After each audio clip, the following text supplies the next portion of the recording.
mean, the United Nations is an organization that, if anybody's interested in saving life, when they hear the name United Nations, they should run in the opposite direction.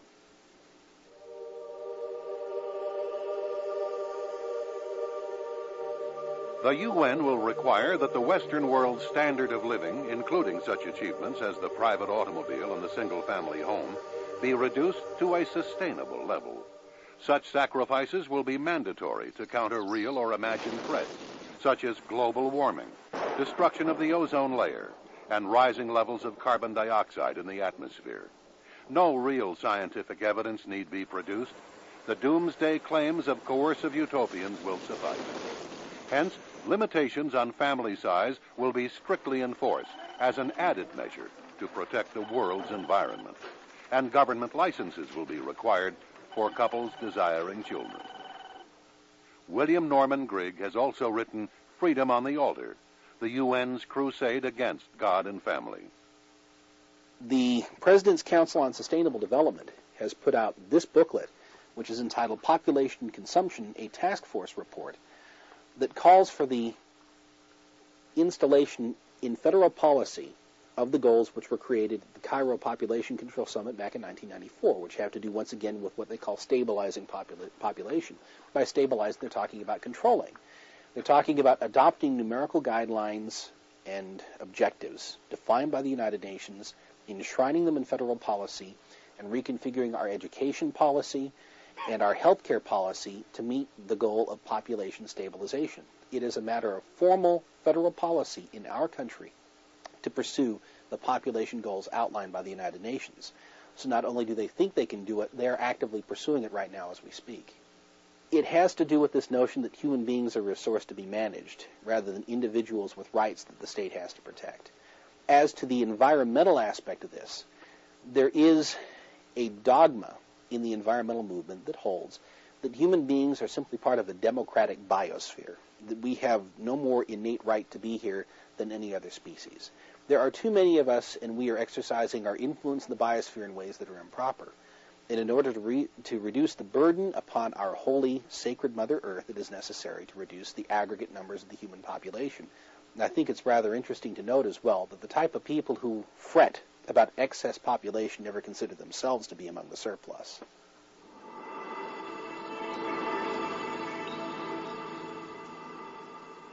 No longer will anyone be allowed to protest or counter the ongoing destruction of property rights planned by various enforcers of environmental laws. The use of land will no longer be decided by those who hold title to it. In order to assure a natural and unmanaged environment, along with the recommended control of the land, agents of world government will spread throughout our nation to ensure compliance. Dr. Michael Kaufman, environmental analyst for Sovereignty International and author of Saviors of the Earth, The Politics and Religion of the Environmental Movement. This particular belief system is really that philosophical expression of what we would normally call pantheism, the belief that nature is God, God is found in all things. And this is really the official religion or belief or philosophy of the United Nations. And it's expressed, it has some real downsides to it because it means basically if a law benefits man at the expense of nature, then that law is bad because it violates the basic theology of their belief system that everything should be equal.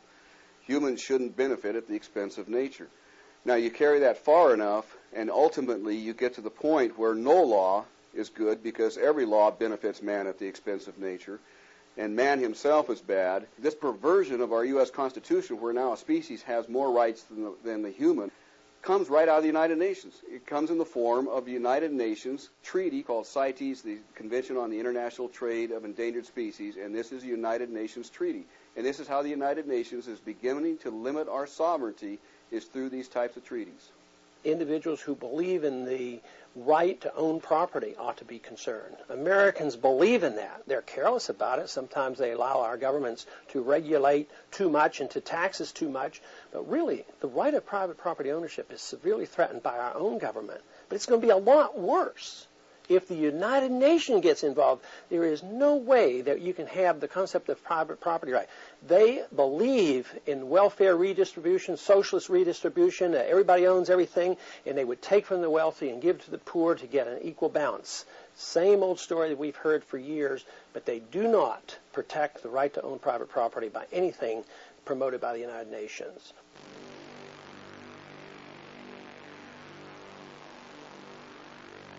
All members of the U.S. Armed Forces will be given United Nations insignia along with the UN Military Manual.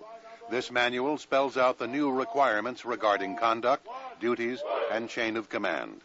U.S. markings will continue to appear on American uniforms. Soldiers wearing them will be employed primarily as enforcers of peace throughout the world, allowing the rest of mankind to know that the United States is cooperating in the establishment of the New World Order. Author of Changing Commands, The Betrayal of America's Military, John McManus.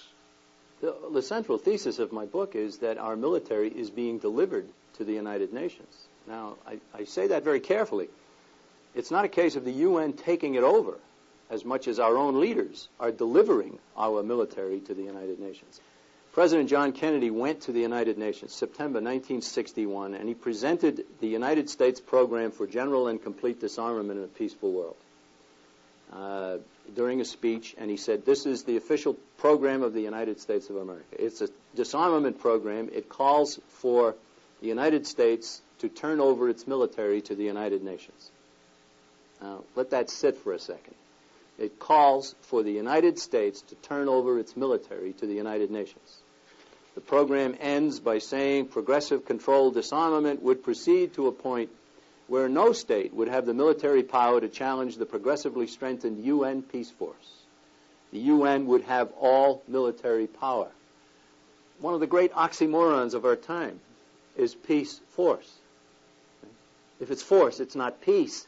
If you define peace as peace with justice, it could be the peace of the grave, it could be peace of submission, there's all kinds of peace. And there are some people who use the word peace meaning something quite different from what the ordinary American would mean. He means peace with justice, peace with freedom, peace with a rule of law that limits the government, not himself so much. Is this program still in effect from 1961? Well, I have personally called the head of the Arms Control and Disarmament Agency in Washington, D.C.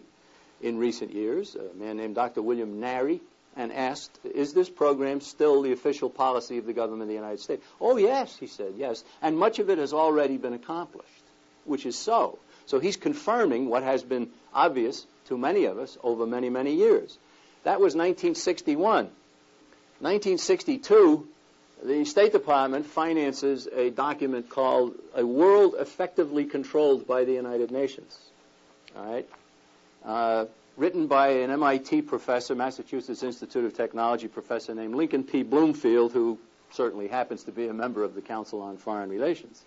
I just want to read a couple of things out of it here. In the definitions section, he says, finally, to avoid endless euphemism and evasive verbiage, the contemplated regime will occasionally be referred to unblushingly as world government. World government means scrap this, scrap the Declaration, scrap the Constitution. We're not going to have world government. If the UN had a monopoly on military force, what it would do is what it says in its own Universal Declaration of Human Rights. It says the rights and freedoms that we Americans take for granted, and of course we shouldn't, they came from God, they came from the Creator. The rights and freedoms may in no case be exercised contrary to the purposes and principles of the United Nations. Now, we've already gone over the fact that the purpose and the principles of the United Nations is to establish a world government with a monopoly of political and military power. It's very clear to me, and what we hope is that it will become far more clear to an awful lot more of the American people. We've got to get out of the United Nations.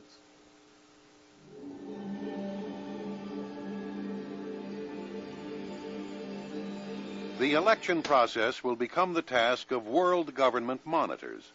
The U.S. Congress, President, judicial system, and state and local government shall exist only as a facade to assure American citizens that they still have a voice in government. Checks and balances among branches of government will be eliminated. the states will become mere subdivisions of the national government, just as the national government will become a subdivision of the world government. The Bill of Rights portion of the U.S. Constitution will be superseded by the UN Convention on Civil and Political Rights.